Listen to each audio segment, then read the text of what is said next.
that Colonel Mangena came and took or booked. Book out the item. Thereafter, booked it back, and then Kenneth Gininda came and booked it out. That I can tell you, I can give account to that. Yeah, and also thank you, Colonel, for that concession. And also, you cannot deny if there was if this firearm was exchanged during that period, because you don't know. Advocate Msholo. Nowhere you mentioned that Mangena took out the exhibits in an exhibit bag that was open. It is indeed, yes, so. It doesn't appear in the statement. That's where I'm referring to. Mangena was able to take out an exhibit from you, Colonel. Am I correct? Yes. In his statement, he mentions that the exhibit was in an open book. Every statement in an open bag. Do you agree with that it was in an open bag? Okay. I do not concur with that. He himself should come and explain to the court as to how did it come about that he received a forensic bag that was not sealed. He should come and say that. Okay. And perhaps even provide a statement pertaining that. In your evidence, it was in a sealed bag. Yes, when Mangena yes, at the time that Mangena took it. Yes, it was sealed. I think the defense would not have been impressed, Mangoba.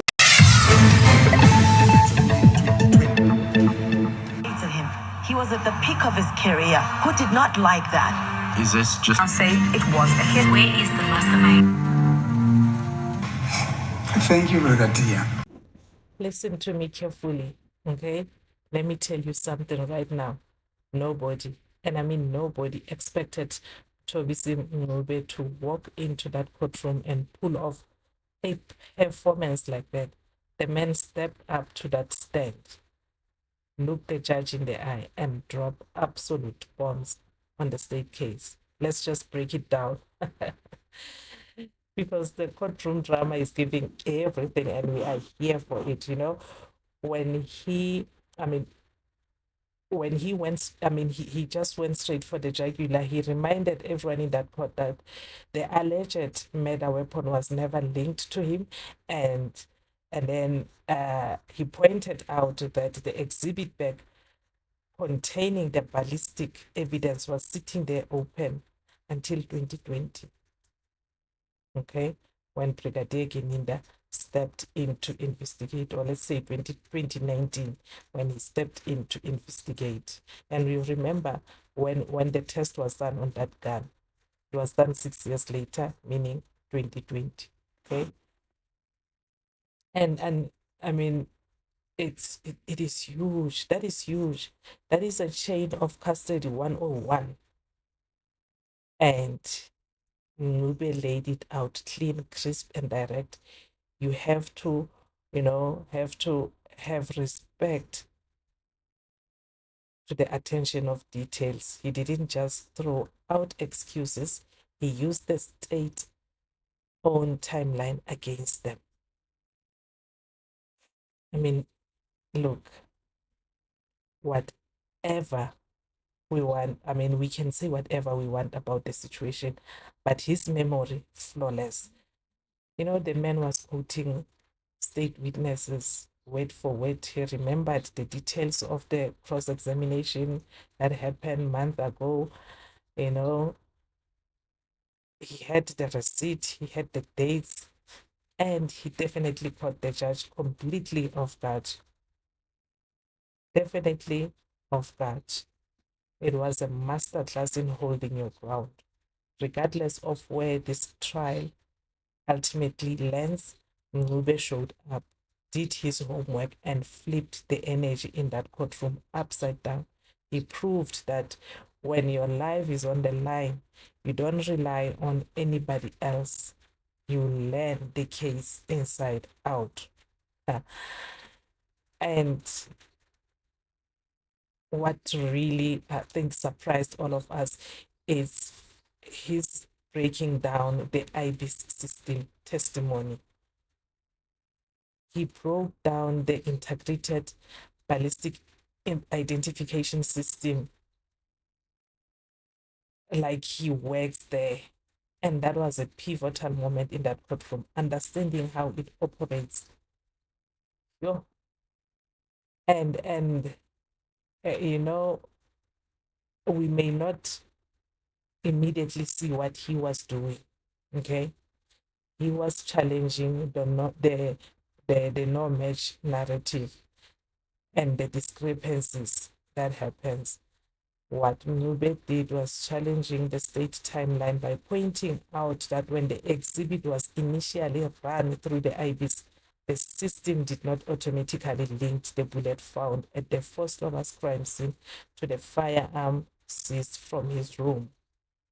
He argued that if the gun and the crime scene bullet were truly a match, the automated system should have flagged it long before human intervention reassessed the evidence years later. You know what he is saying here? What actually Mncube is highlighting is a chain of custody and a human intervention.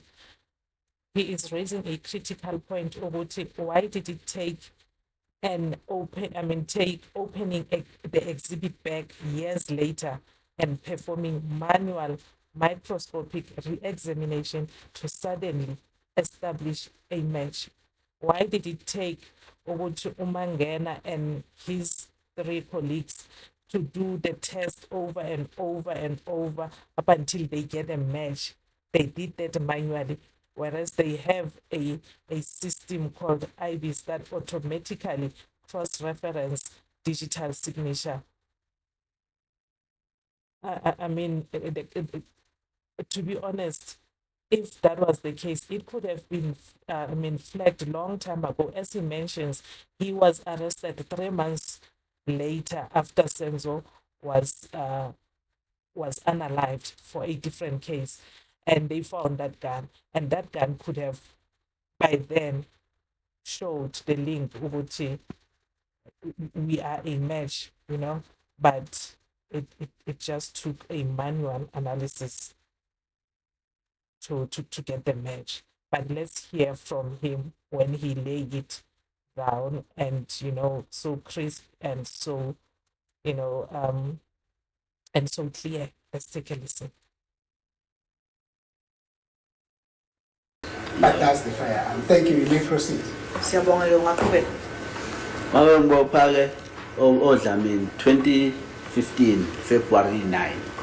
When they arrested me, Dlamini, and them on the 9th of February in 2015, Bathatha isibhamu basesebhalastiki they took the firearm to the ballistics kuba sohlolwa amagama. so that it can be checked of whether it has committed any crimes. 23 February oDlamini bahambise report. On the 23rd of February, Dlamini and them now submitted a report. Which year? Unyaka 2015 2015 behambise ballistic IBIS. at the ballistics in IBIS. Inamakhesi ayi-10 including case kaSenzo Meyiwe. It has 10 cases, including the Senzo Meyiwe case. Yes, I'm saying. Ngilalele. Le case kaSenzo Meyiwe yayenzeke 2014. This Senzo Meyiwe case happened in 2014. Umsiya la icourt uthe yena uhambisa ufakazi akuthola esinini nge-date of 31 October 2014. Musia said before the court that the evidence that he collected from the scene was submitted on the 30th or the 31st of October 2014. Shouldn't be ngoboshwa nge-9 February 2015. Obviously ufakazi obatholakala endlini kula kwaKhumalo okwashona khona uSenzo bese buse ballistic. Which means that when I was arrested on the 9th of February 2015, the evidence collected at the Khumalos was already at the ballistics. Ngoba mina makushona uSenzo mina ngeboshwa 3 years the 3 months 2 weeks 3 months 2 weeks uboshwa kwami uSenzo shonile. I was arrested after 3 months, 2 weeks after the death of Senzo. That was now from 26 October 2014 to the 2nd of February 2015. That is exactly, yes, 3 months, 2 weeks. Lapho ke uthi komeli ke date ngaba 26 October ngo2014 kuzokube 2 February 26 lokwenza ke 3 months le ukhuluma ngayo now. In 9 February. Yes, 9 February. Okay. Obviously ngoba buse ballistic nje ufakazi base sigamekweni sika Senzomeyiwe. uDlamini mayifaka uyilokhuzana isicelo ukuthi bamcheckele. Obviously ba checka ngento ekhona. Makanga. Since the evidence was already at the ballistic and Dlamini is requesting for a report or something, which means he's requesting something that is already readily available. Userelo ufike la utshela icourt ukuthi eIBS umshini wakhona uthatha rifle, pistol, revolver. Serero, when he or she came before the court to testify about the IBIS, mentioned that the equipment there, it takes the rifle, pistol, and revolver. Yeah, let us put his testimony in perspective. Are you now referring to the kind of exhibits, cartridges that gets fed into the IBIS system? Yes. Those will be cartridges that get fired from 9mm revolver and rifles, the high caliber kind of weapons.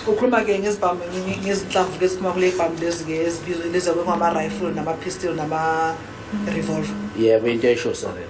Yes, that's what Serelo said. Thank you, proceed. What to Serelo machine uyaseshela. Serelo continued by saying that machine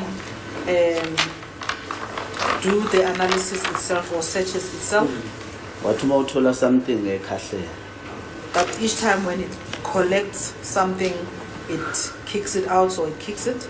Bese kuthi expect ekhona eballistic kumele ilokuthi iqinisekise lo fakazi lo ishuthi angazi yenzeni lo ngalokho okhishwa umshini ukuthola iqiniso ukuthi kuyikho. Then the expect that is there at the ballistic, I'm not sure exactly what he does or she does, but record what the machine found. Basically, what you're saying is Mr. Serero and his evidence on records told the court that I just want to assist with that notion of kicking out, you see. Basically, Serero told the court that once the IBIS gets fed with certain information, the IBIS system gets fed with certain information, and if there is something that it suspects or indicates that this could be related to a case that is already in my system, then it will reflect that. That's right. Uthi komeli ke uzama ukusiza ke kulolu daba lokuthi ke manje lo mshini lo yakhahlela ke. Uthi ke uSerero ke into akushoyo ukuthi ke lo mshini lo ke uma ke usofakwe ke zona le nhlamvu lezemshini lo mshini lo yeIBC ke. Uma ke umshini ke uthola usola ukuthi ke manje ke khona ke okuhambisana nale case abasebenza ngayo iyakuveza ke ikhahlela khona lokho. Yebo ukuya kwakhe. Yes, that's what he said. Bese qinisekiswa iexpert. And then the expert will now confirm that finding. Yes. Yeah. Ngoba wathi makufakwa i-test lapha ya lezi izinto esuke zikhona lapha njengeinhlamvu namagobolonde makufakwa i-test makukhona ehlanganayo yakhahlela. Because he further said that when it is fed in that place where they put the ammunition and the case, the ammunition case, when it corresponds or it's the same, now it kicks it out. So uDlamini bafaka lesi sicelo sokuthi bayicheckele lama case. So Dlamini and them now put this request that these cases should be checked for them.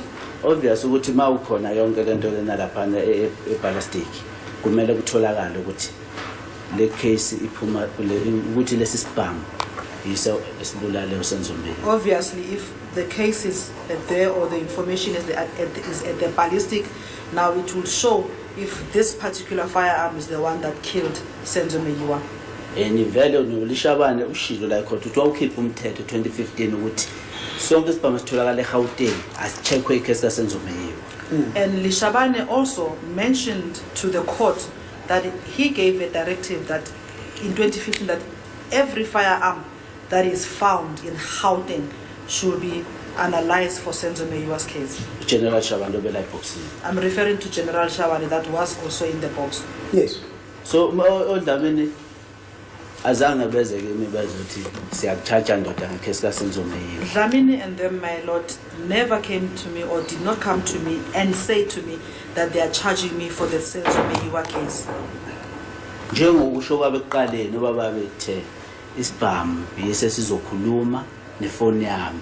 As they had indicated before, that the firearm and my phone will clear up everything Ngecase kaSenzomeyiwa. concerning the Senzomeyiwa. Ngoba bengozela ukuthi khona nengwazi ngecase kaSenzomeyiwa. Ukuthi ngazi ngecase kaSenzomeyiwa. Because they had already asked me what I know about the Senzomeyiwa's case. Ngathi angazi lutho base bethi isibhamu sakho nefoni yakhe kuzokhuluma. And then I told them that I don't know anything about the Senzomeyiwa case, and then they said my phone and the firearm will clarify things. Now, who's asking you that and who's giving you that explanation? What do you know about Senzomeyiwa's case? Your firearm and the records of your cell phone will attest to that. Who's asking you that? Manje ke ubani ke bekakubuza lokho mayelana ukuthi ke khona wazi ngicela kaSenzomeyiwa nokuthi isibhamu sakho nama cell phone record ke azokhuluma. Noma ngasena siqiniseko uphatha Dlamini noMasondo.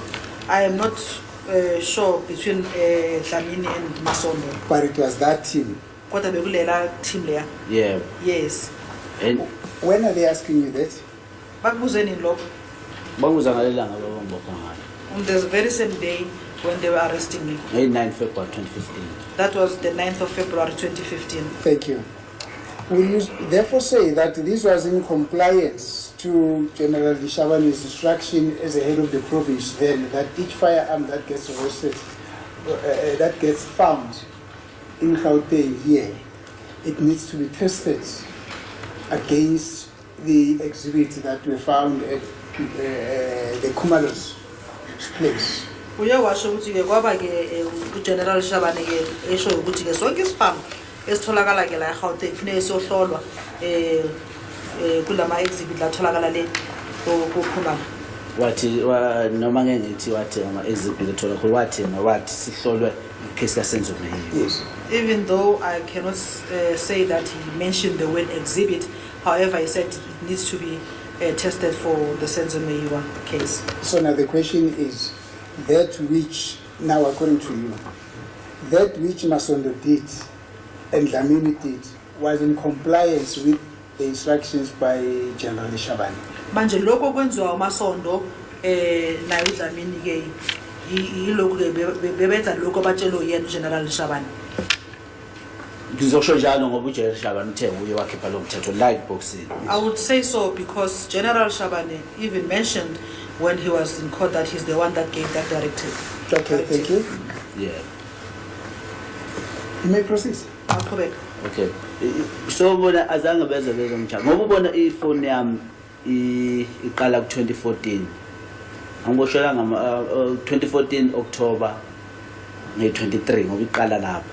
Angiboshelwanga iqala la 2014 October nge23.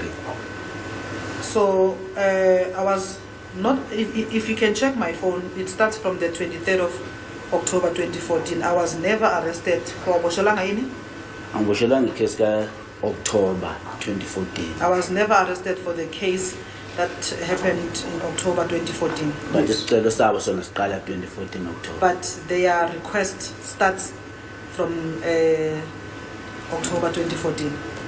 Ngokuya kwami lento ababeyisho ke ukuthi phone yami ezokhuluma lesibhamu sho ukuthi babe ubheka so yona iphone yami. According to me, when they said my phone and and the firearm will attest, which means they were going to investigate or look into my phone. ukuthi ayihlanganene nesigameko sikaSenzomleyiwa. If it's not connected to the Senzo Meyiwa's case. Okay, isibhamu azange beze bebuye kimi bathi bazomcharge ke saSenzomleyiwa bethi naye ke siyayithola kaSenzomleyiwa ikhona. Ngicela uphinde. Azange babuye bathi bazongicharge bathi naye ke saSenzomleyiwa ikhona isibhamini sakho They siyakucharge. never came back to say to me they are now charging me with the Senzo Meyiwa case, that the firearm now attested to that. Khuluma ngabantu abangamaphoyisa abazomsebenzi wabo bobopha igebengu. I'm talking here about police officials who knows their job and who arrest criminals. So what you're saying, Mr. Muro, is that I'm sorry to interject you now and then, but what you're now saying is yes. Kuhamba isikhathi. Then time goes by. Ngo-2017 kwakhishwa incwadi ukuthi isibhamu sihambe siyogxotshwa. In 2017, it is said that there was a document that was sent out that my firearm should be analyzed. No, should be distracted. To be? Authorization for distraction of the firearm. Sorry, my lord, to be distracted. Yes. Kuhamba isikhathi 2020 kuthiwa isibhamu sisasekhona eCleveland. And then time goes by. Now in 2020, they are now saying again, the firearm is available at Cleveland. Amaphoyisa njalo abekhona from 2014 until 2020 abephethe le case kubalwa amaphoyisa langafika ku-40. At that moment, we had police officials that were involved from 2014 to 2020. We're talking about 40 police officials.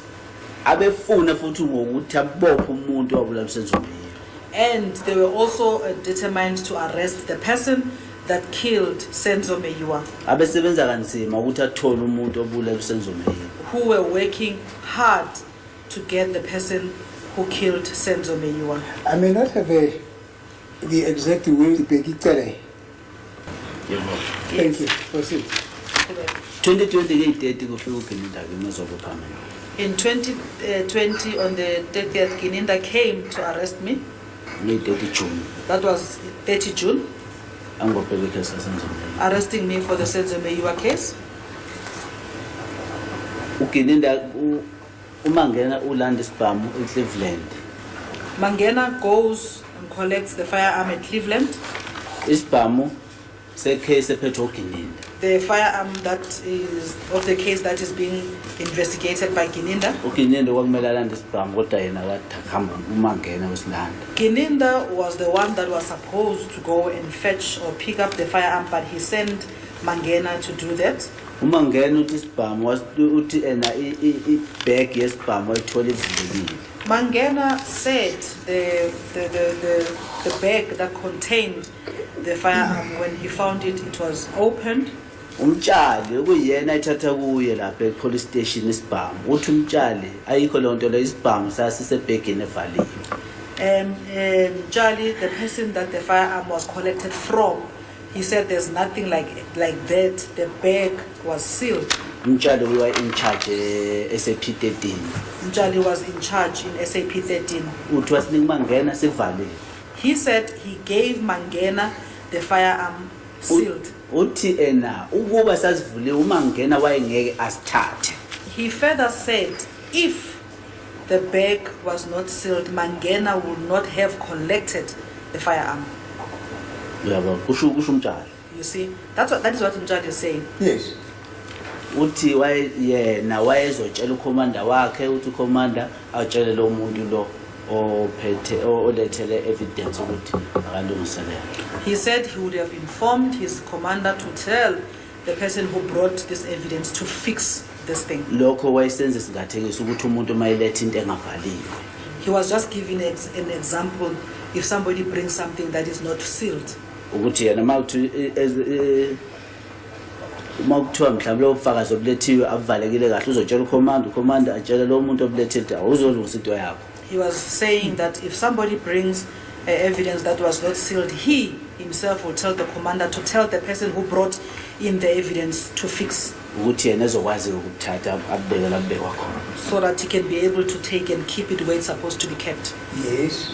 Userelo utshelele court ukuthi i-evidence efika ingavaliwe abayithathi. Sirelo told this court that evidence that comes to them which is not sealed, they don't accept it. Ngoba kungenzeka ukuthi sekukhona ukuphambaniseka okukhona kusekwenziwe lapho kuleyo bag leyo. Because it might be that there's interference of the evidence in that bag.